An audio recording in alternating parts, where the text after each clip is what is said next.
त्या 2002 पासून ते 2007-08 पर्यंत साधारण 50 लाख लोकांना वॅक्सिनेशन केलं. 50 लाख. त्याच्यानंतर स्वाईन फ्लू आला. स्वाईन फ्लूचं आल्यानंतर स्वाईन फ्लू कमीत कमी 2-3 वर्ष आम्ही केलं. लहान मुलांना बुद्धी तल्लख करण्यासाठी सुवर्ण प्राशन म्हणून एक आयुर्वेदिक ड्रॉप्स येतो, तो आम्ही पूर्ण मुंबईमध्ये आमच्या जवळ 70 लोकांची टीम होती तिथं, पण जवळपास 1 करोड लोकांना ते आम्ही ड्रॉप्स तिथे प्रोव्हाइड केले. नाही तर आम्हाला ग्रामीण भागात असं दिसून आलं की आणखी जवळपास 60% लेडीज आहेत ना पॅडच वापरत नाही, कपडा वापरतात आणि काय रियूज करून वापरतात. काही लोकांना तर कसं वापरा हे पण माहीत नाही. एक मुलगा आणि एक मुलगी घेऊन आली, लेडीज 50 रुपये फीस होती, तर तो ते मुलाला द्या तुम्ही, मुलींना नका देऊ. म्हणजे ही मानसिकता त्यावेळेस होती. 2002-03ची गोष्ट सांगतो तुम्हाला.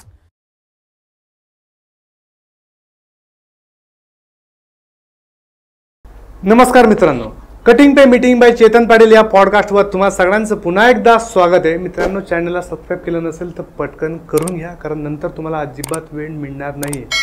मित्रांनो, आजचा हा पॉडकास्ट खूप जास्त स्पेशल असणार आहे, कारण आजच्या या भागात आपल्याकडे धाराशिव या जिल्ह्यावरून आरोग्य आणि समाजसेवा या क्षेत्रात काम करणारा एक प्रेरणादायी व्यक्तिमत्व म्हणजे युनुस शेख सर आले. सर, तुमचं खूप खूप स्वागत आहे. आणि आम्हाला तुमच्या प्रवासाबद्दल जाणून घ्यायचं आहे की तुम्ही सुयश हेल्थ केअरची स्थापना कशी केली आणि त्याच्यामागे तुमची काय प्रेरणा होती? सुयश हेल्थ केअर जी प्रेरणा जी होती ती ॲक्च्युली 2002ला बरं आम्ही एक मार्केटिंगचा कन्सेप्ट आमच्या हातावरती होता आणि तो करत होतो आम्ही.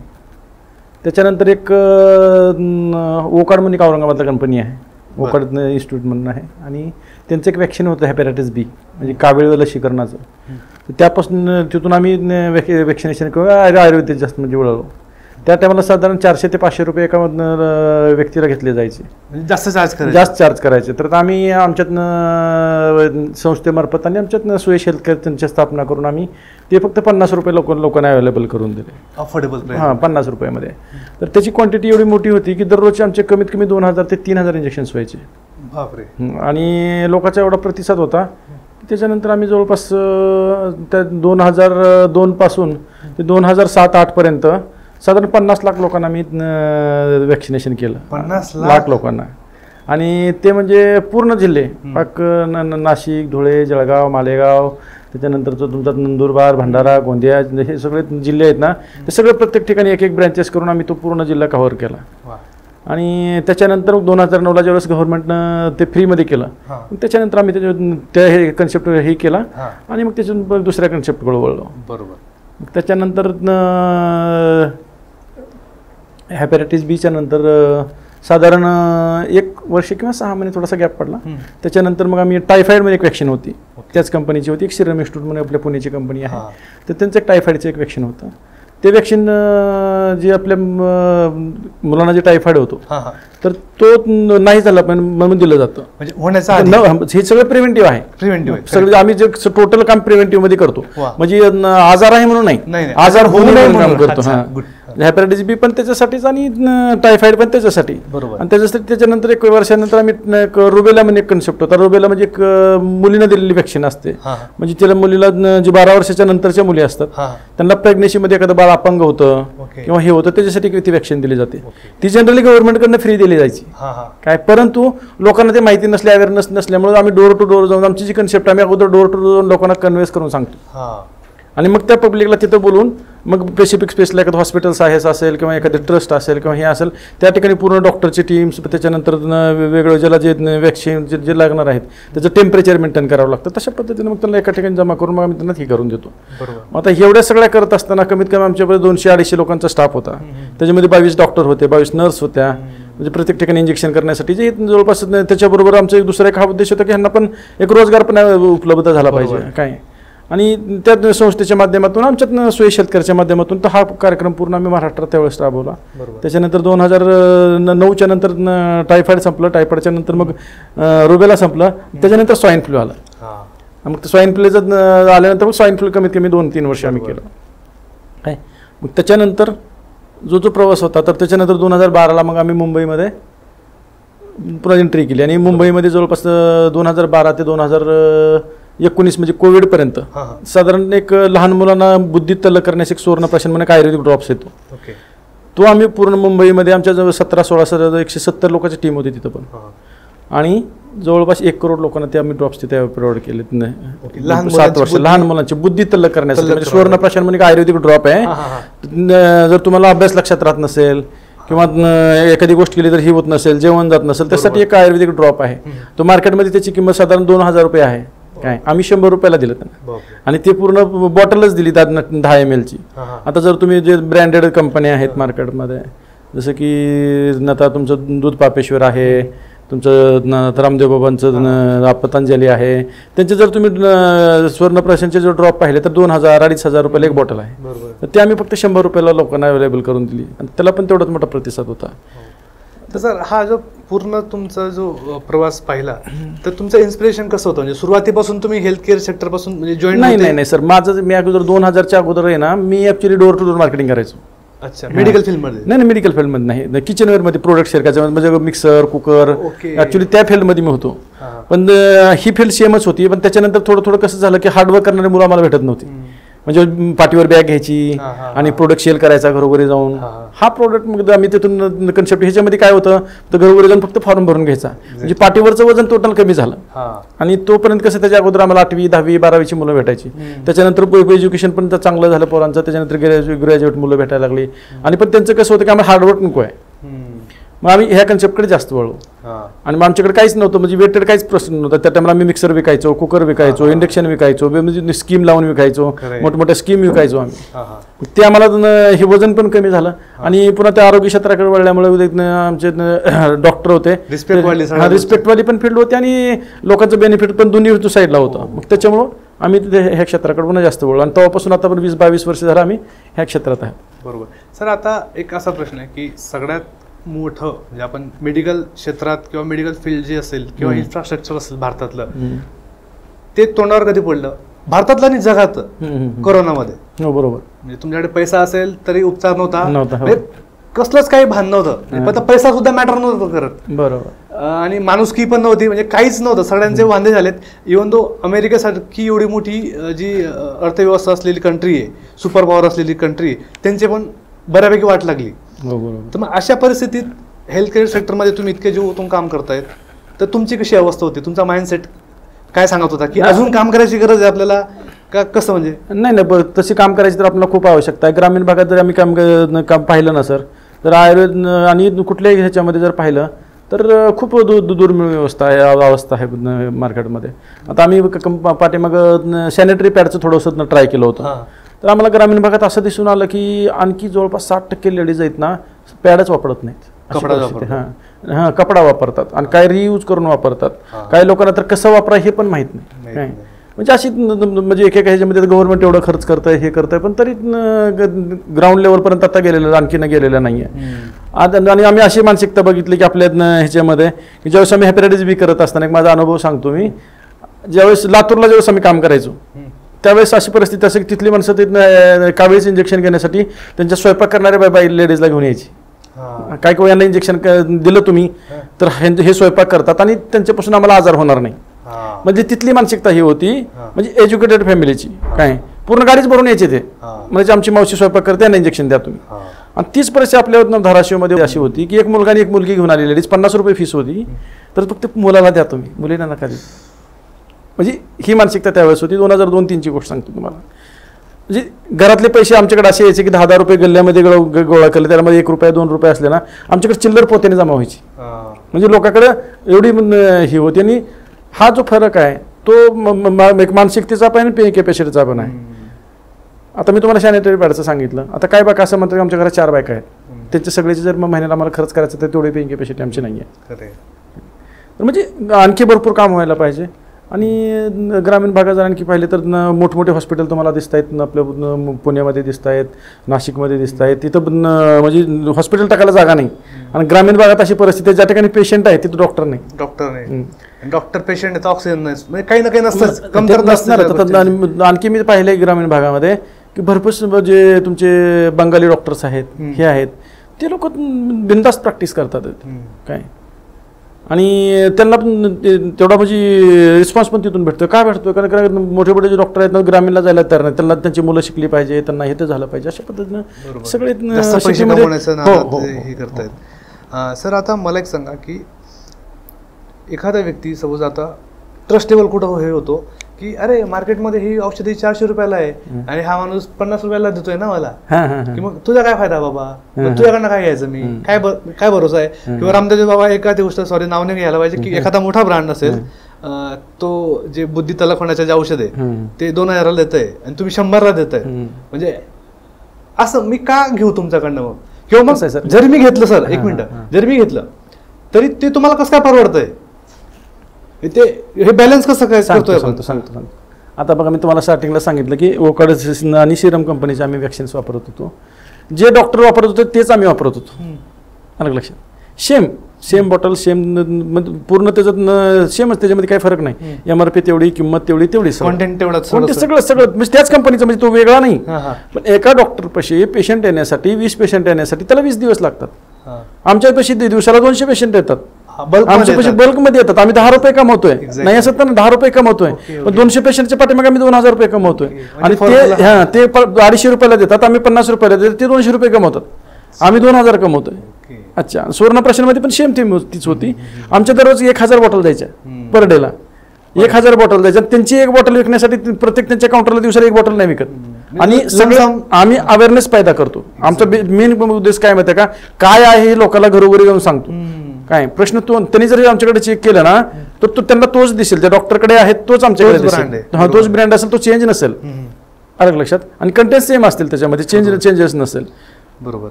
सर जेव्हा ही तुम्ही ही समाजसेवा केली किंवा आरोग्य सेवा सुरू केली तेव्हा तुम्ही मोस्टली आता जे ग्रामीण भाग आहेत जिथं या सुविधांचा अभाव आपल्याला दिसतो तिथं सुरुवात केली, तर अशा काय अनुभव तुम्हाला आले की मी करतोय ते योग्य करतोय, अजून करायची गरज आहे बाबा. नाही कसं आहे सर माहिती आहे का, ह्याच्यामध्ये ग्रामीण भागामध्ये असा एक्सपिरियन्स येतो की काही लोकांचं असं म्हणणं आहे की केलं तर चांगलं आहे. आता एखादा तुम्ही मग प्रश्न विचारला मला की तुमच्याकडनंच आम्ही काय घ्यावं. आता तुम्ही माझ्याकडनं घेताय तर दुसरा काय म्हणतोय, अरे यांचं एवढं विकत असेल, एवढं चांगलं असेल तर ती सिटी सोडून ग्रामीणला काय येतील. अलग लक्षात. त्यांची मानसिकता अशी आहे की ह्यांचं जर एवढं चांगलं आहे, एवढं विकत असेल, एवढं घेत नाही करायचंय, मग याला खेडेगावात याची काय करायचं, त्यांच्याकडे लोकांनी लाईन लावून घेतलं असतं ना. असे पण आहेत. आणि काही लोक असे आहे की नाही तुमच्या आमच्या गावामध्ये आलात तर ते रिस्पेक्ट पण तेवढा करतील, तुम्हाला विचारतील किती स्टाफ आहे, तुम्हाला किती जेवण करायचंय. आणि आमची मुलं फिरत असताना एक जण डोर नॉक केलं तर हाकलून लावतील. आणि काही जण म्हणते आम्हाला काय नको आहे, तुला चहा प्यायचा का, तुला जेवण करायचं का. म्हणजे ती माणूस की आज बी ग्रामीण भागात आहे. तेच तुम्ही जर सिटीत बघितलं, डबल बेल वाचली तर तुम्हाला आतमधून तो काहीतरी वेगळं बोलेल, कोणाला विचारून आला, काय विचारून आला.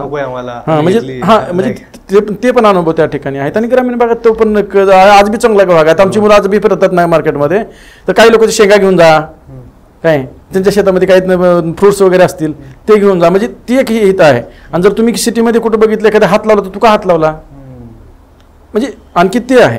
बरोबर. ग्रामीण भागामध्ये म्हणजे कसं आहे की रोड नाही, हे नाहीत, पण त्या पैसेपर्यंत पोहोचायचं. त्या टाइम आमच्या वेळेस तर आम्ही बसनं जायचो, एक वेळेस तर आमच्या स्टाफला ट्रकमध्ये जायचे. आता तर प्रत्येक जणापाशी गाड्या आहेत आमच्या, तर टोटली आता प्रत्येक टीमला आमच्याकडे गाडी आहे. त्या टायमाला तसं नव्हतं. त्या टायमाला आम्हाला ग्रामीण भागात एका दिवस संध्याकाळी जर गाडी नाही भेटली तर आमचे डॉक्टर्स वगैरे ट्रकला हात करून यायचे. 2002, 2003चा जो काळ होता, ग्रामीण भागात संध्याकाळी 7च्या नंतर गाडी नसायची. आणि आम्ही कसं पेशंट संपल्याशिवाय कॅम्प बंद नाही करायचे. सर आपण बघतो बऱ्याच ठिकाणी, आता टीव्हीमध्ये पण आलं होतं की आशाताई वर्कर ज्या असतात त्या पोलिओचा एक पोलिओ पोहोचवण्यासाठी दऱ्याखोऱ्यातून जातात, नदी नाल्यातून प्रवास करतात, पावसा पाण्याचं हे करतात. तर आपण बघतो की आपण फक्त एका साईडनेच प्रगत होत चाललेत, मेट्रो सिटी हे ते. आणि काही असे पाडे आहेत, आदिवासी भाग आहेत जिथं ॲम्ब्युलन्सचा दूरची गोष्ट आहे, पण एखादा माणूस मेला तरी त्याला 2 व्हीलरवर आणायला लागतं, प्रेग्नंट बाईला खाटीवर टाकून आणायला लागतं. तर मग हे खूप विभागलेलं वाटतं मला तरी. आणि तुम्ही त्या क्षेत्रात काम करतायत ग्रामीण लेवलला, तर तुम्हाला ही गोष्ट कशी वाटते. म्हणजे चांगलं आरोग्य मिळणं किंवा सुविधा मिळणं सगळ्यांचा हक्क आहे असं मला तरी बेसिकली वाटतं. तर तुम्ही त्या क्षेत्रात काम करतायत तर तुम्हाला तुमची फिलिंग काय होते. काय झालं माहिती आहे का, जसं आम्ही लहान होतो त्यावेळेस फर्टिलायझर नव्हतं. आणि ज्यावेळेस फर्टिलायझर आलं, जसं युरिया आला किंवा वेगवेगळ्या प्रकारचे खतं आलं, तणनाशक आलं, फवारणी आली, ह्या सगळ्या गोष्टी आल्यानंतर जो नॅचरल बेस होता तो संपला. आणि सगळे संकरित वाण आले. त्यांना साधारण पहिल्या एखाद्या व्यक्तीला जर 10 एकर जमीन असेल तर त्याला एक 5 क्विंटल 6 क्विंटल माल निघायचा. पण आज अशी परिस्थिती त्याच्यावरती ठेवायला जागा नाही, एवढा माल त्याला निघतो. काय आणि काय झालं माहिती आहे का, हे फर्टिलायझर दिल्यामुळे वेगवेगळे आजार माणसाला त्याच्यामधून निर्माण झाले. डायजेशनचे प्रॉब्लेम्स आले. आणि आता मला तर चांगलं आठवतं की लहानपणी आमच्या जर एखाद्या भाजीवरती अशी तेल वगैरे तरी वगैरे काहीच नसायचं. आज अशी परिस्थिती आहे की एवढं ऑइल आपण टाकतो त्याच्यामध्ये, त्यावेळेस अर्धा किलो 1 किलो ऑइल आणलं जायचं, आता आपण 15 किलोचा डब्बा महिन्याला संपवतोय. बरोबर, तेव्हा आपण अफोर्ड पण करू शकतो, अफोर्ड बी करू शकतो, चांगलं पण होतं. तरी टाक करत हो त्यावेळेस टाकलं की काय झालं माहिती आहे का, त्यावेळेस लोकांची हार्डवर्क खूप होतं, ॲग्रिकल्चरमध्ये काम करायचं, सायकल चालवायची. आता सगळं काय झालं माहिती आहे का, उलटं सगळं झालं, खाणं पायसी झालं काय, आणि हार्डवर्क कमी झालं, त्याच्यामुळे डबल त्याचं नुकसान झालं. आणि त्याच्यामुळे काय झालं, आता प्रत्येक ह्याच्यामध्ये ड्रग्स टाकतोय आपण, प्रत्येकच्या गोष्टी टाकतोय, त्याच्यामुळे कसं होतं आजार जास्त हे झाले. आता तुम्ही आता मला प्रश्न विचारला की नदीमधून नाल्यातून जातात की इकडनं जातात तिकडनं जातात काय, आता काय झालं माहिती आहे का, जसं आपण म्हणतो की भांडवलशाही ज्याला म्हणतो. आता समजा तू एखादा पाडा आहे किंवा एखादा ही आहे, त्या पाड्यामध्ये जर एखाद्या इथे विमानतळ झालं किंवा एखादा एक्सप्रेस हायवे गेला, तर त्या ठिकाणी जी न जाणारे लोक होते, जे व्यापारी त्या ठिकाणी जाणार नव्हते, त्या ठिकाणी ते जमिनी घेण्यासाठी त्या ठिकाणी जातील, त्या ठिकाणी त्याला डेव्हलप होईल. म्हणजे अशा ठिकाणी डेव्हलप होतंय की ज्या ठिकाणी आउटपुट नंतर जास्त येणार, आपलं इन्व्हेस्टमेंट आपली कुठं जास्त होते तिथून आउटपुट कसं येणार आहे, त्या ठिकाणी जास्त हे होतं. त्यांना गव्हर्नमेंटला किंवा ह्यांना हे नाही आहे की आरोग्य भेटलं पाहिजे, हे भेटलं पाहिजे. तर PSCची खूप परिस्थिती बेकार आहे.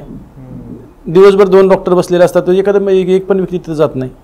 म्हणजे अपोजिट परिस्थिती पण आहे, असं नाही की ज्याला पैसे नाही त्याला भेटत नाही, आणि काही ठिकाणी ही होत नाही. तीच परिस्थिती एज्युकेशनची पण आहे. काय प्रत्येक जणांना वाटतं माझ्या मुलाला इंग्लिश मिडियमला पाठवलं पाहिजे काय, आणि आपल्या ज्या जिल्हा परिषदेच्या शाळा आहेत किंवा ही शाळा त्याच्या त्या बंद पडत आहेत, कारण का लोकांची मानसिकता अशी झाली की माझा मुलगा इंग्लिश मिडियमला शिकला पाहिजे काय. आणि ग्राउंड लेवलला असं आहे की इंग्लिश मिडियमची मुलं जी शिकतात आहे त्यांची परिस्थिती त्याच्यानंतर 10वी-12वी नंतर खूप बिकट होते. कारण का घरचं वातावरण तसं नसतं. आईवडिलाला तो ABCD करतोय का करतो त्याला काहीच कळत नाही, आईवडील शिकलेले नाही. तशीच आपल्या आरोग्याची पण परिस्थिती ग्रामीण भागामध्ये आहे. आणि त्याला कसं आहे माहिती आहे का, आपल्यात जो तरुण वर्ग आहे तो टोटली त्याला असं वाटतं की मला जॉब पाहिजे काय.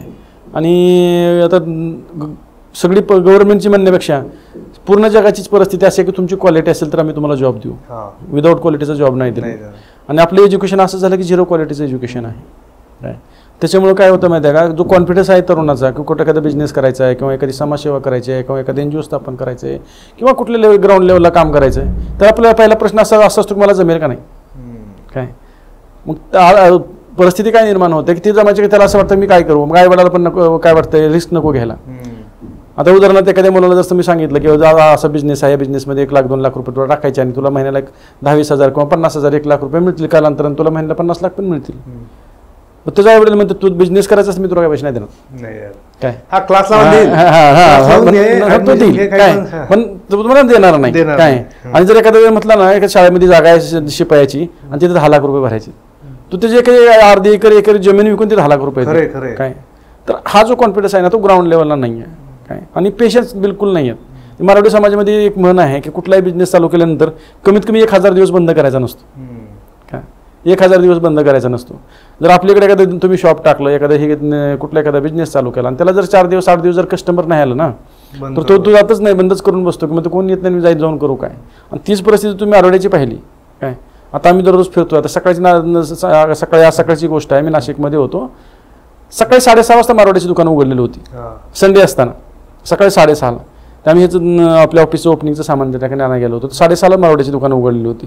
आणि बाकीचे 11 वाजेपर्यंत तुम्हाला बाकीच्या समाजाची दुकानं उघडली मिळणार नाही. म्हणजे तेवढं जे कष्ट आहे किंवा तेवढं जी मेहनत आहे ती तुम्हाला तेवढं नाही होत तरुणामध्ये. नाही तर म्हणजे त्याचा कास्टचा विषय नाही आहे, पण ती घरात वातावरणच ते नाही आहे. कारण का वडील सकाळी 7ला येतात, जातात जॉबला जातात, त्याचंच अनुकरण मुलगा करतो.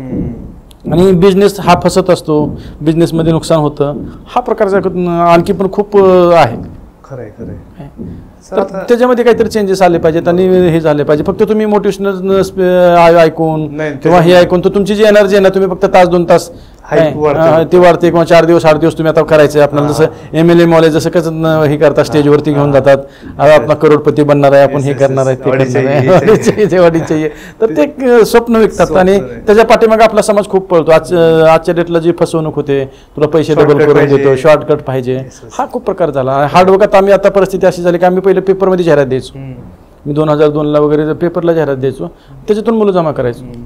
आता महागडल्या कोविडच्या नंतर माझ्या हे निदर्शनाला आलं की मी 1 वर्षभर पेपरला जाहिरात दिली, 40-50च्या पुढचीच माणसं यायची. म्हणलं असं का होतंय? हा विचार केला काय नाही, म्हणले आता सगळी लोक ऍप वाचतात आणि ऍपवरतीच जसं नोकरी.com आहे, त्याच्यानंतर तुमचं लोकल ऍप आहे, वर्क इंडिया आहे, असे वेगवेगळ्या प्रकारचे ऍप आहेत. त्या ऍपवरती मी द्यायला चालू केल्यानंतर मला 1000 रुपयामध्ये माझं काम 3000 लागायचे, ते 1000 रुपयामध्ये काम व्हायला लागलं. पण जो येणारा जो क्राऊड आहे ना त्यातले 200 जरी कॉल आले फक्त इन्क्वायरीसाठी असतात. आमच्यापाशी येतात 10, ट्रेनिंगला येतात 5, कामाला येतो 1. काय कारण तो दिवसभरात फक्त इंटरव्ह्यूज देत जातो काय की इथं काय चांगलं भेटतंय का, इथं काय बेनिफिट भेटतंय का.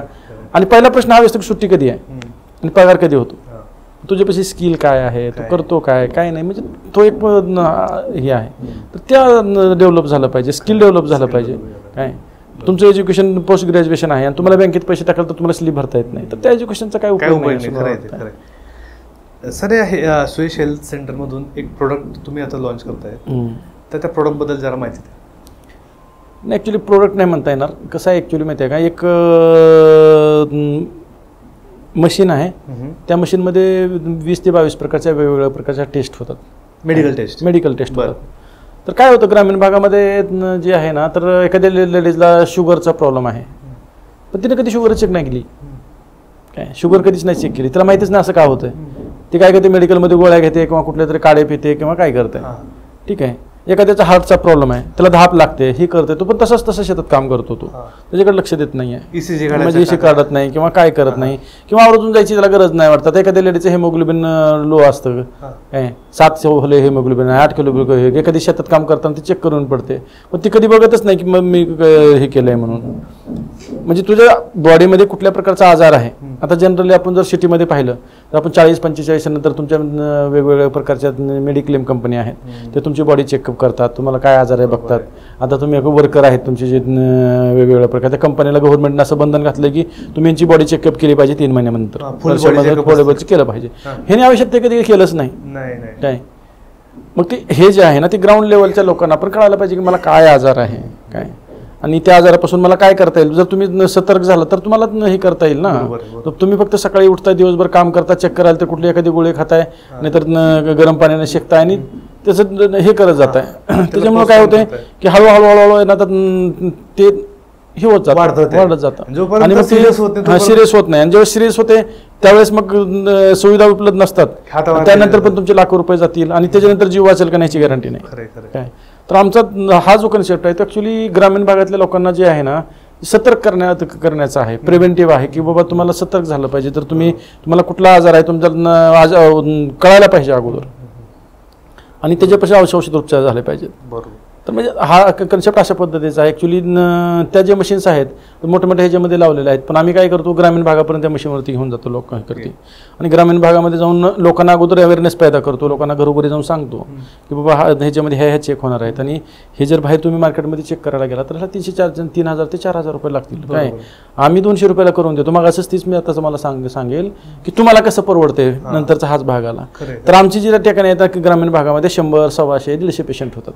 तरी आम्ही समजा 100 जरी झाले, साधारण आपण 100 धरले तरी 200 प्रमाणे 20,000 रुपये होतात. त्याच्यामध्ये आमचं डॉक्टरचं पेमेंट आहे, ॲम्ब्युलन्स आहे, गाडी आहे, स्टाफ आहे, ट्रॅव्हलिंग आहे, ह्या सगळ्या गोष्टी आहेत. त्याच्यानंतर आम्हाला मशीनला चेकअप करण्याचा जे 100 रुपये स्ट्रीपचा खर्च आहे, वेगवेगळ्या स्ट्रीप लागतात त्याला चेकअप करण्यासाठी. तर ह्या सगळ्याचा खर्च जरी आमचा एका पेशंटच्या आम्हाला 50 रुपये जरी भेटले ना तरी एका पेशंटच्या पाठीमागे दररोज आम्हाला 5,000 रुपये भेटतात आणि महिन्याला 1.5 लाख रुपये भेटतात. त्याच्यातून मग यांचं पेमेंट जातं, मग ऑफिसचं भाडं, म्हणजे हे सगळं ह्याच्यातून जातं. आम्ही गव्हर्नमेंटकडनं पण काही घेत नाही काय आणि पेशंटकडनं पण एवढं घेतो की फक्त नसल्यासारखं आहे. नाश्त्याचा पण खर्च आपण तेवढ्याच्या ह्याच्यामध्ये आम्ही ते हे करून देतो.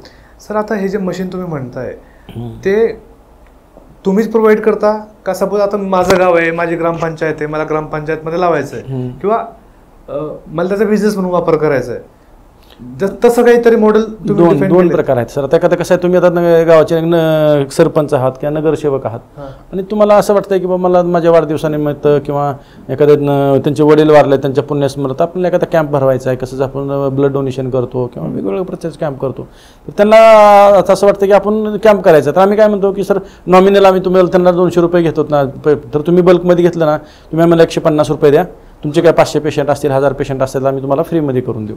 असे करणारे पण लोक आहेत, पण तो बिझनेस मॉडेल नाही म्हणता येणार तुम्हाला. ते फक्त कसं आहे, तुमची जनसेवा आहे किंवा तुम्हाला एक करायचंय पब्लिकसाठी काहीतरी करायचंय. आता नगरसेवक, आता परवा आम्ही एक रावेतमध्ये काम केला, नगरसेवक होते, त्याने आम्हाला मेडिसिन पण फ्री द्यायला लावलं आणि एका पेशंटला पर पेशंटला आम्हाला 500 रुपये दिले आणि 1000 पेशंटला त्यांनी मेडिसिन्स वगैरे दिले. म्हणजे असे पण काही मार्केटमध्ये आहेत की ते लोकांसाठी काहीतरी त्यांना करायचं. बरोबर काय. आणि जर बिझनेस मॉडेलचं जर तुम्ही म्हणाल तर आता आमच्याकडचे जे हा कन्सेप्ट आहे, हा ऑलरेडी जी मशीन आहे तिथनं कुणी यूज करू शकतं. पण जनरली आम्ही काय करतो, लॅब टेक्निशियन असेल ज्याला त्याचं नॉलेज आहे अशी व्यक्तीनं मशीन चालवण्यासाठी ऑपरेटिंगला ठेवतो. आणि एक BMS डॉक्टर असतो आणि त्याच्यानंतर एक फार्मासिस्ट असतो. अशी 3 लोकांची टीम असते जनरली मशीन ऑपरेटिंगसाठी. त्या मशीनमध्ये जे आहे ते चेकअप केल्यानंतर एक मॅन्युअल एक रिपोर्ट येतो आणि एक डिजिटल रिपोर्ट येतो 22 पेजेसचा. तो रिपोर्ट त्याच्यात व्हॉट्सअपला जनरेट होतो. काय त्याच्यामध्ये पूर्ण त्याच्या तो फॅमिली डॉक्टरला दाखवू शकतो नंतर. आणि जर समजा नॉर्मल प्रॉब्लेम आहे, तुम्हाला डायजेशनचा प्रॉब्लेम आहे किंवा कंबर दुखते, गुडघे दुखतात, तर त्याच्यासाठी आम्ही आमच्या कंपनीचे आयुर्वेदिक मेडिसिन्स आहेत ती त्यांना कमी रेटमध्ये डिस्काउंट रेटमध्ये त्या ठिकाणी प्रोव्हाइड करतो. बरोबर. तर हे जे बिझनेस आहे तो आता वैयक्तिक, आता मी माझ्या एकटेलीच्या लेवलला आता जसं आमच्या आता जवळपास 11 ते 12 ब्रँचेस आता सध्या चालू आहेत.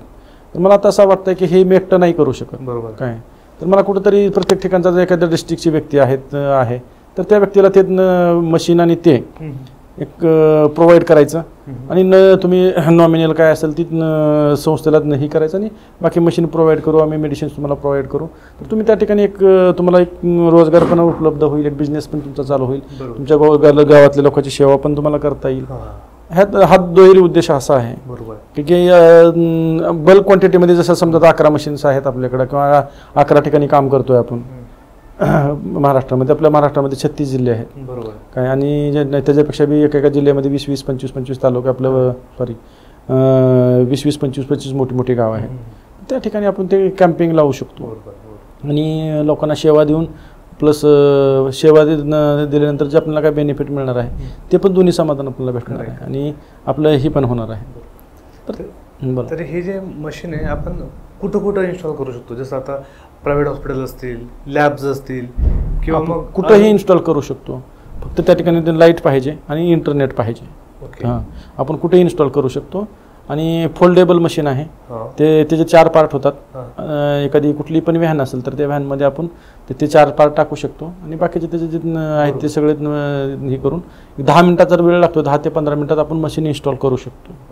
आणि त्याला मेंटेन करण्यासाठी किंवा चालवण्यासाठी कोणी तज्ञ पाहिजे का? नाही, कसं कर आम्ही त्यांना एक ट्रेनिंग देतो, कंपनी पण ट्रेनिंग देते आणि आम्ही पण ट्रेनिंग दिलो. मशीन आमची नाही आहे, काय सनसेट क्लाउड म्हणून कंपनी आहे, आपल्या चाकणमध्ये पुण्याचीच कंपनी आहे आणि इंटरनॅशनल लेवलवरती कंपनी आहे. त्यांनी आतापर्यंत 5 ते 10,000 मशीन्स मार्केटमध्ये दिलेले आहेत. ते गोदरेज कंपनीला मोठे जे ब्रँड आहेत, जे कंपनी आहे त्या कंपनीला पण ते चेकअपसाठी प्रोव्हाइड करतात मशीन. तर ही जी मशीन आम्ही ग्रामीण लोकांसाठी आम्ही वैयक्तिक विकत घेऊन आम्ही मग मार्केटमध्ये हे करतो. बरोबर. मग याचा फ्रँचायझी वगैरे आपण घेऊ शकतो का? हां, फ्रँचायझीचं आम्ही आता ते दिवस आम्ही फ्रँचायझीज करत नव्हतो, पण आता जस्ट फ्रँचायझीचं चालू केलेलं आहे आता. तर आम्हाला जे बाकीचे जे 11 जिल्हे सोडून जे बाकी त्या ठिकाणी आम्ही फ्रँचायझी मॉडेल आम्ही देणार आहे. बरोबर. तरी सपोज आता एखाद्या व्यक्तीने पॉडकास्ट पाहून जर तुम्हाला कॉन्टॅक्ट केला की बाबा मला फ्रँचायझी घ्यायची आहे, तर साधारण अगेन मराठी माणसांसारखा सगळ्यात आधी प्रश्न काय येतो, इन्व्हेस्टमेंट किती लागणार आहे आणि मला पैसा किती मिळणार आहे? ऍट द एंड तोच मोठो आहे. तर या प्रश्नांची उत्तरं तुम्ही जरा दिली तर त्यांना बरं होईल. कसं आहे सर माहिती आहे का, आमच्याकडे जर एखाद्या व्यक्तीला फ्रँचायझी घ्यायला येत असेल तर मला त्या व्यक्तीला कमीत कमी बेसिक नॉलेज पाहिजे. म्हणजे तुम्हाला लॅपटॉप चालवता आला पाहिजे किंवा तुम्हाला मोबाईल व्यवस्थित चालवता आला पाहिजे, एखादा मेल तुम्हाला पाठवता आला पाहिजे, कमीत कमी एवढं तरी बेसिक नॉलेज. तुझं एज्युकेशन तो 12वी असेल 10वी असेल त्याला काय हे नाही आहे, तर तो व्यक्ती ते करू शकतो. कारण का आमचं जे वर्किंग आहे ते आम्ही वैयक्तिक वर्किंग करण्यापाहिजे. आम्ही फक्त काय करतो, मॅनेजमेंट करतो. काय नंतर मेडिसिनसाठी आमच्याकडे डॉक्टर असतो, चेकअपसाठी लॅब टेक्निशियन असतो, त्याच्यानंतर मेडिसिन देण्यासाठी फार्मासिस्ट असतो. म्हणजे हे टीम सगळी हे असते, रिपोर्टनुसार पुढचं काम करायला ते सगळे हे असतात. पण ज्यावेळेस तुम्ही एखादी फ्रँचायझी घेता किंवा हे करता, तुम्हाला बेसिक नॉलेज गरजेचं असतं. आणि आमचा जो हा जे कन्सेप्ट आहे ना, इन्व्हेस्टमेंटचा जो भाग आहे तो एकदम कमी इन्व्हेस्टमेंटचा भाग आहे. तुम्ही जेवढी इन्व्हेस्टमेंट करणार आहेत ती इन्व्हेस्टमेंट तुमची 2 ते 3 महिन्यामध्ये निघून जाईल, एवढ्यात कमी ह्याच्यामध्ये निघून जाईल काय. परंतु कसं आहे माहिती आहे का, आम्ही कुठल्याही ह्याला डायरेक्ट व्यक्तीला, तो किती जरी शिकलेला असेल आणि किती अनुभव असेल तर त्याला आम्ही डायरेक्ट फ्रँचायझी देत नाही. त्याला आमच्यापाशी पुण्यामध्ये आम्ही 1 महिना ट्रेनिंग देतो प्रॅक्टिकली. आता तो आता समजा तो त्याची इन्व्हेस्टमेंट एक समजा 7-8 लाखाची 10 लाखाची इन्व्हेस्टमेंट आहे, तो आमच्यापाशी 1 महिना काम करेल आणि तो प्रॅक्टिकली बघेल की इथून किती इन्कम जनरेट होतोय रिअल टाइम. म्हणजे मग त्यांच्याकडे 1 रुपया नाही घेणार, त्याला फ्रीमध्ये ट्रेनिंग देणार, त्याची राहायची व्यवस्था करणार, फक्त जेवणाची व्यवस्था त्यानं करायची, जाण्याची व्यवस्था आम्ही करणार. 1 महिना त्याच्याकडनं काही पैसे घेणार नाही, कुठली फीस घेणार नाही, काही नाही. म्हणजे तो ज्यावेळेस आमच्याकडे काम करेल, प्रॅक्टिकल बघेल, त्याला अंदाज येईल की मी करू शकतो का नाही, पहिली गोष्ट. दुसरी गोष्ट, मी टाकलेले जे पैसे आहेत ते मला ते रिटर्न येतील का नाही. आणि आमच्या फ्रँचायझी सिस्टममध्ये आम्ही मशीन नाही विकत, मशीन विकत नाही. मशीन जी तुम्हाला आहे ना, तुम्ही सिक्युरिटी डिपॉझिट घेऊन आम्ही तुम्हाला मशीन देणार. Rent out. त्याच्यामुळे समजा तुम्ही 200 रुपये घेता, तो त्यातलं तुम्हाला सोयी शेतकऱ्याला 50 रुपये द्यावे लागतील एका चेकअपच्या पाठीमागे. काय बाकीचं ते तुम्हाला हे करायचं. आणि ती आणि जे तुम्हाला आम्ही मंथली समजा 10,000 रुपये मशीनला भाडं आहे, तर समजा तुम्ही 2 वर्ष चालवली, 24 महिने झाल्यानंतर तुम्हाला म्हणतात नाही करायचं, तर तुम्ही माझी मशीन परत आणून द्या आणि तुमचे डिपॉझिटचे पैसे घेऊन जावा. ती बी पर मंथ पुन्हा भाडं द्यायची गरज नाही, ती भाड्याचे पैसे मी तुम्हाला मायनस करून तुमची मशीनचे पैसे देणार. समजा 10,000 रुपये मशीनला भाडं आहे महिन्याला, समजा 20 महिने झाले आणि तुम्हाला आता नाही करायचं, तर तुमचे समजा तुम्ही मला 3 लाख रुपये दिले होते मशीनसाठी, तर तुमचे लाख रुपये मी तुम्हाला रिटर्न करणार. म्हणजे मशीन तुम्हाला कुठल्याही प्रकारची 1 रुपयाची तुमची रिस्क नसणार आहे, रिस्क नसणार आहे. आणि जर तुमचा समजा ऍक्सिडेंटली काय झालं किंवा त्याला नाहीच करायचंय किंवा काय अडचण आहे, तर तो 1-2 महिन्यामध्ये पण क्विट करू शकतो. आणि आमचा पूर्ण सपोर्ट राहील. आम्ही त्याच्या गावी जाऊन त्याला 1-2 ठिकाणी कॅम्प करून कसं प्रॅक्टिकल करायचं, अगोदर तरी ते शिकवणारच आहेत, त्याच्यानंतर पण आम्ही चालू करेपर्यंत त्यांना सपोर्ट त्यांना देणार आहेत. सर आता मला एक सांगा की साधारण आपण किती टेस्ट या मशीन मार्फत करू शकतो? अनलिमिटेड. म्हणजे मला बीपी चेक करायचं असेल? नाही, तसं नाही, तसं म्हणता तुम्ही. तर 22 प्रकारच्या टेस्ट याच्यामध्ये करू शकतो आपण. त्याच्यामध्ये मेजर जे आहेत ते शुगर आहे, बीपी आहे, हेमोग्लोबिन आहे, ECG आहे, बॉडी फॅट आहे, तुमचं बॉडी एज आहे, अशा प्रकारच्या वेगवेगळ्या प्रकारच्या 22 टेस्ट याच्यामध्ये टेस्ट होतात. आणि जे एका स्टेशनला साधारण 5 ते 10 मिनिटं लागतात. एक्सपर्ट असेल तर 5 मिनिटं, नवीन असेल तर 10 मिनिटं लागतात एका पेशंट, एका व्यक्तीला एका टेस्टसाठी एवढा वेळ लागतो. ओके. आणि आमची जी सिस्टम आहे ते आम्ही काय करतो, तर समजा एखाद्या ग्रामीण भागामध्ये आम्हाला कॅम्प ऑर्गनाईज करायचा आहे, तर आम्ही अगोदर तिथे सरपंचाला जाऊन भेटतो, त्याला सगळं प्रो कन्सेप्ट समजावून सांगतो का मला असं करायचं आहे. आणि एक त्यांच्याकडनं एक आम्ही लेटर सिग्नेचर करून घेतो की माझ्या गावामध्ये ह्यांना कॅम्प करण्यासाठी मान्यता आहे. मग ती लेटर घेऊन दुसऱ्या दिवशी आमच्यापाशी 3-4 मुलांची टीम असते, ती डोर टू डोर जाते आणि प्रत्येक व्यक्तीला समजावून सांगते की हा काय कन्सेप्ट आहे. आणि त्यांच्याकडनं मग रजिस्ट्रेशन फीस घेऊन फॉर्म आम्ही जनरेट करतो. आणि ते पब्लिक दुसऱ्या दिवशी आल्यानंतर मग आमची दुसऱ्या दिवशी आमची ती टीम जाऊन त्यांना चेकअप करते. बरोबर. आता सपोज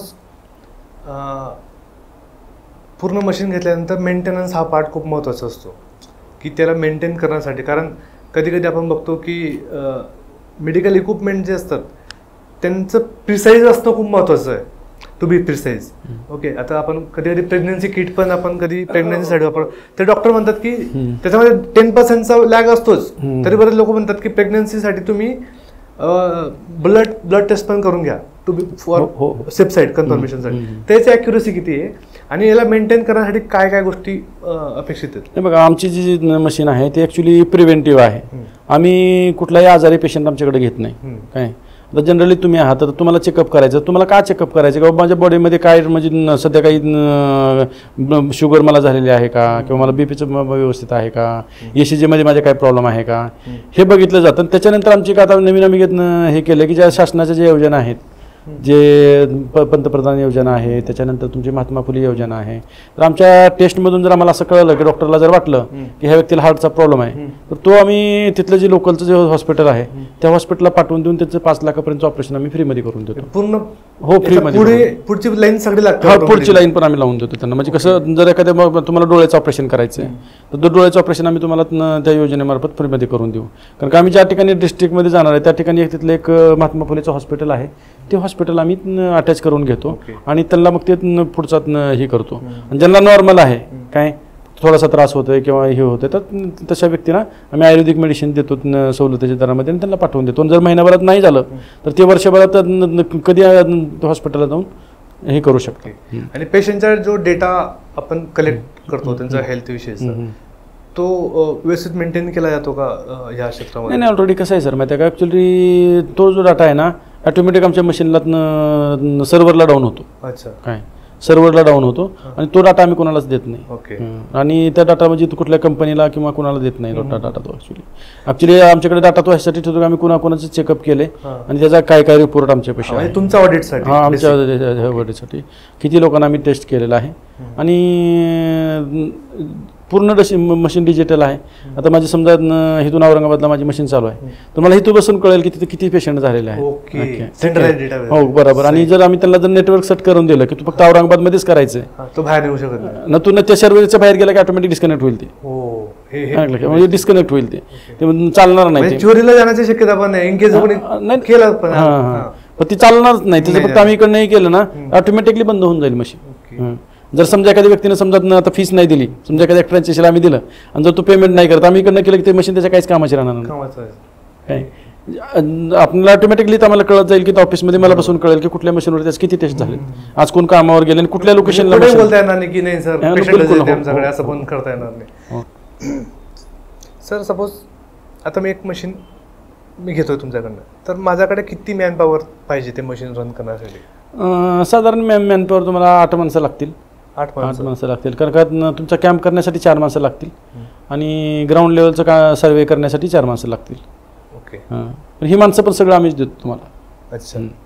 म्हणजे आणि ती मशीन सपोज मी माझ्या क्लिनिकमध्ये लावतोय आता तर त्याच्या मेंटेनन्ससाठी प्रॉपर की तिथं बसून पेशंट आला की पूर्ण प्रोसेस काय असते ती म्हणजे पेशंटकडनं विचारून घ्यायला लागतं आपल्याला की काय टेस्ट. पेशंट आला आपल्याकडं आल्यानंतर त्याला आपण त्याचं नाव विचारतो, पूर्ण नाव, त्याची डेट ऑफ बर्थ घेतो, त्याचा कॉन्टॅक्ट नंबर घेतो आणि त्याच्यानंतर मी त्याला मशीनवरती बसवतो. बरोबर. आणि मग त्याच्यानंतर एक एक प्रोसेस करतो.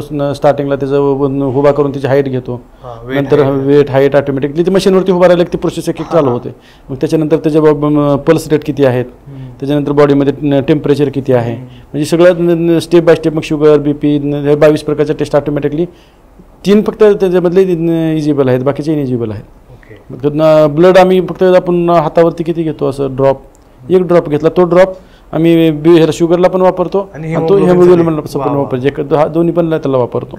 एका ड्रॉपमध्ये त्या दोन्ही टेस्ट त्याच्यामध्ये होतात. हां. आणि लास्टला आम्ही काय करतो सगळं विचारतो तुम्हाला किती तुम्ही व्हेजिटेरियन आहात का, तुमचा जेवणाचा प्रकार किती आहे, तुम्ही किती वाजता उठता, त्याच्या पद्धतीने आमच्याकडे डाएट चार्ट असतो आणि तो आम्ही जे त्याचं जनरेट केला तुम्हाला रिपोर्ट बरोबर तुमचा काय तुम्ही खायचं किती खायचं त्याचा डाएट चार्ट पण ऑटोमॅटिक तुमच्या मोबाईलला तो जनरेट होतो. म्हणजे डायरेक्ट व्हॉट्सअपला ऑटोमॅटिक म्हणजे जसं तुम्ही ओके केलं की ऑटोमॅटिकली सगळं तुमच्या व्हॉट्सअपला टाइम वाचेल सर. टाइम पण वाचेल आणि तुमच्याकडे तो कायमस्वरूपी रिपोर्ट राहील. एका लॅबला जरी ब्लड दिलं तरी 24 आवर्स सहज घेतात. सहज घेतात.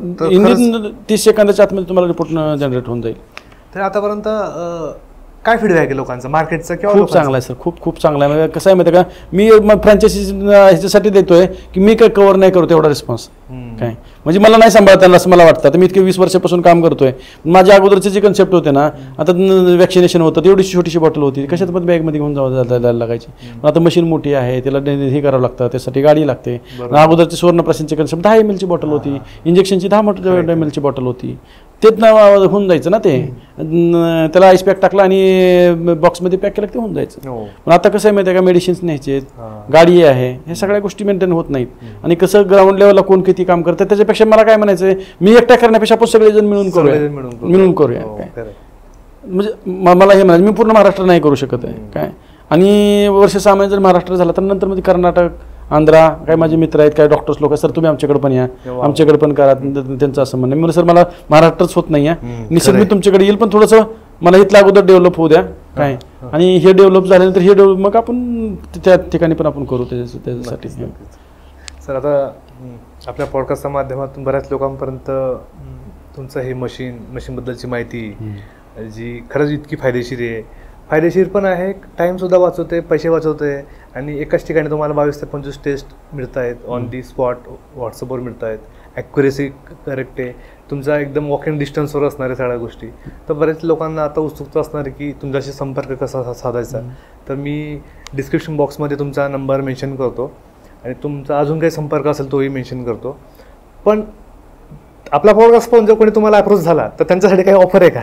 कारण की बरेच लोक विचारतात तसं. निश्चित ऑफर असेल. काय ॲक्च्युली जे आता साधारण आमची जी मशीनची जी कॉस्टिंग आहे साधारण 3.5 लाख रुपयेपर्यंत आहे मशीनची कॉस्टिंग. तर ती पहिल्या 10 किंवा 20 मेंबरसाठी आम्ही साधारण तुमच्या ब्रॉडकास्टून येतील त्यांना 50,000 रुपये आम्ही डिस्काउंट त्याच्यामध्ये देऊ. काय आणि 3 लाख रुपयामध्ये त्यांना मशीन आम्ही अवेलेबल करून देऊ. म्हणजे जे पहिले 10 मेंबर म्हणजे बाकीच्या लोकांकडून 3.5 लाख रुपये डिपॉझिट घेतो त्यांच्याकडनं 3च घेऊ आम्ही. म्हणजे 50,000चा त्याच्यामध्ये पण त्यांना. तुम्हाला इंटरेस्ट असेल बघा रोजगार सुद्धा मिळतोय, सेवा करायची संधी सुद्धा मिळते. आम्ही तुम्हाला गॅरंटेड असं लिहून देतो की कमीत कमी महिन्याला तुम्ही 1 लाखाच्या प्लस तुम्हाला इन्कम आम्ही जनरेट करून देऊ. बघा कारण की ते त्यांना फ्रँचायझी द्यायची म्हणून नाही, त्यांचे पास्ट एक्सपिरियन्स वरून ते सांगतायत. आणि अपार्ट फ्रॉम दॅट तुम्ही त्यांच्यासोबत ट्रेनिंग करा. एक डबल मिळतात. मी तुम्हाला 50% सांगतोय. मिनिमम सांगितलं, मॅक्झिमम तर त्याला काही लिमिट आणि त्याच्यामध्ये एक टर्म्स अँड कंडिशन पण असतील की त्या व्यक्तीने दररोज काम केलं पाहिजे. काय त्याचे टर्म्स अँड कंडिशन दररोज काम केलं पाहिजे आणि कमीत कमी तुमच्या एरियामधून महिन्याला म्हणजे दररोजचे 33 पेशंट्स ओनली 33 पेशंट झाले पाहिजेत. म्हणजे महिन्याला 1000 पेशंट झाले पाहिजे. काय जर तुम्हाला जे मी सांगतो तेवढं जर प्रॉफिट पाहिजे असेल, तेवढा जर फायदा पाहिजे असेल, तुमचा बिझनेस पाहिजे असेल तर 33 पेशंटचं तुमचं टार्गेट म्हटलं पाहिजे.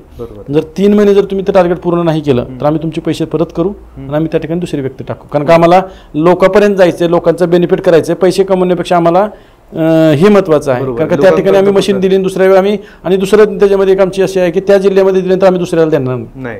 पूर्ण डिस्ट्रिक्टसाठी तुम्हालाच करायचं आणि हे तुम्ही वर्षानुवर्ष रिपीट करू शकता. म्हणजे हे तुम्ही तुमच्याकडे मेंटेन करायचं की ह्या तारखेला आपण या गावात केला होता तर 1 वर्षाने तुम्ही त्या गावात जाऊन डबल करू शकता.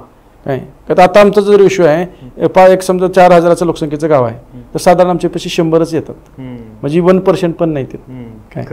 काय तर 1% पण येत नाही. हा जो आहे ना पण टेस्टिंगचा जो आहे तुम्ही वर्षाला टेस्टिंग करायचं तुमच्या बॉडीमध्ये काय चेकअप झालेत, काय झालेत, हे फक्त तुमचं त्यांच्याशी रिलेशन मेंटेन करायचं, तारीख मेंटेन करायची. तुमच्या मार्केटिंगवर आणि तुमच्या रिलेशन्सवर डिपेंड करतं. आणि त्याच्या पुढे जाऊन सांगतो तुम्हाला, तुम्ही जर फक्त तिथले सरपंचाचे नंबर जर घेतले आणि त्या सरपंचाच्या नंबरचं फक्त जर त्यांना त्यांची डेट ऑफ बर्थ घेतली, त्यांना डेट ऑफ बर्थला फोन केला की सर तुमच्या वाढदिवसानंतर तुमच्या गावात कॅम्पेअर ऑर्गनाईज करायचं आहे मला, तर त्यांना काही दुसरं काय करायची पण गरज लागणार नाही.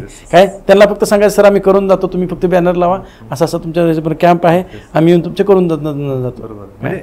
सेल्समॅन म्हणजे यांनी काम केलं सेल्समध्ये म्हणून ते टिप्स सुद्धा देतात कसं वर्क करता येईल. आणि प्रॅक्टिकली तुम्हाला आम्ही वर्किंग चालू करून देणार. जर तुम्ही घेतली ना तर 4-8 दिवस आमची टीम तुमच्यापाशी येईल, तुम्हाला सगळं गाईड करेल, पेपरला जाहिरात देईल, इंटरव्ह्यू घेईल, तुमचा जो 8 लोकांचा स्टाफ आहे तो तुम्हाला करून देईल. आणि त्याच्यानंतर तुम्हाला बंधन नाही, 2 महिने 3 महिने तुम्हाला असं वाटलं की आणखी एका मशीन भागत नाही, आणखी एक मशीन पाहिजे, आणखी एक मशीन तुम्ही घेऊ शकता. म्हणजे पूर्ण जिल्ह्याचं जे आहे त्यात एकच मशीन असणार ते म्हणतात. म्हणजे तुम्हाला कॉम्पिटिशन पण नाहीये आणि सगळ्या जिल्ह्यातले लोक तुमच्याकडे येतील. हे तुमच्यावर डिपेंड आहे तुम्ही कशी मार्केटिंग करतायत आणि रिलेशनशिप कशी मेंटेन करतायत लोकांसोबत. आमचे जे मशीनचा काही बी प्रॉब्लेम असेल तर तुम्हाला 24 तास ऑनलाईन तुम्हाला गायडन्स असेल, कॉल सेंटरवरती तुम्हाला माहिती मिळेल.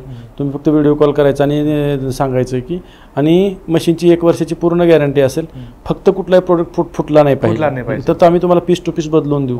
काय आणि 1 वर्षानंतर जसं आपलं रिन्यू करतो आपण कुठला कन्सेप्ट, तसं तुम्हाला 1 वर्षाच्या नंतर पर डेला 100 रुपये तुम्हाला कंपनी चार्जेस लावेल. पर डेला महिन्याला 3,000 रुपये चार्जेस लावेल. त्याच्यामध्ये तुम्हाला तुमचं काही फुटलं तुटलं बाकीचं काय असेल तुम्हाला सपोर्ट ते कंटिन्यू तुम्हाला वर्षभर तुम्हाला ते काय देणार नाही. म्हणजे बघा सपोर्ट सुद्धा आहे. म्हणजे बरेच लोक फक्त प्रोडक्ट विकण्याचं मागे असतात, इथं सपोर्ट सुद्धा स्ट्रॉंग आहे. व्हिडिओ कॉलर असेल किंवा फेस टू फेस असेल किंवा तुमची मशीन जर खराब झाली ना तर आम्ही तिथे येऊन तुम्हाला टेक्निशियन आमचा तिथपर्यंत एक्झॅक्टली. आणि काही मेजर काय असेल तर ते पीस टू पीस सुद्धा रिप्लेस करून देतील. मशीन चालवणं एवढं काहीच अवघड नाही सर. ऍक्च्युअली आपण जो माणूस मोबाईल चालवतो ना, टॅब चालवतो, त्याला ती चालवता येते. एक्झॅक्टली. म्हणजे काही त्याच्यासाठी वेगळं काही टेक्निक वापरायची किंवा हे करायची गरज नाही. फक्त तुम्हाला इथं आमच्याकडे जे तुम्ही ट्रेनिंगमध्ये याल त्यावेळेस आम्ही तुम्हाला 10 दिवस डोर टू डोरला कसं काम करायचं, 10 दिवस तुम्हाला मशीन कशी चालवायची आणि 10 दिवस मेडिसिन्स कुठले कुठले कशावर काम करतात हे तुम्हाला शिकवणार आहे. त्यांना मार्केटिंगचा सुद्धा अंदाज, मग ते कसं बोलायचं काय बोलायचं. तुमच्या समोर दररोजचे समजा 10,000 20,000 रुपये येतात, हे तुमच्या डोळ्याने तुम्ही पाहताय. बरोबर. त्याच्यानंतर तुम्हाला पैसे लावायचे. मी सांगतोय म्हणून किंवा मी हे करतोय म्हणून नाही लावायचे. लक्षात आलं का? आणि ते तुमचे पैसे मी तुम्हाला 500 रुपयाचे बॉन्ड ॲग्रीमेंट करून देणार आहे की ते पैसे डिपॉझिट आहे, माझी मशीन तुम्हाला परत करायची आहे आणि तुमचे पैसे परत घेऊन द्यायचे आणि तुम्हाला महिन्याला भाडं पण द्यायचं नाही.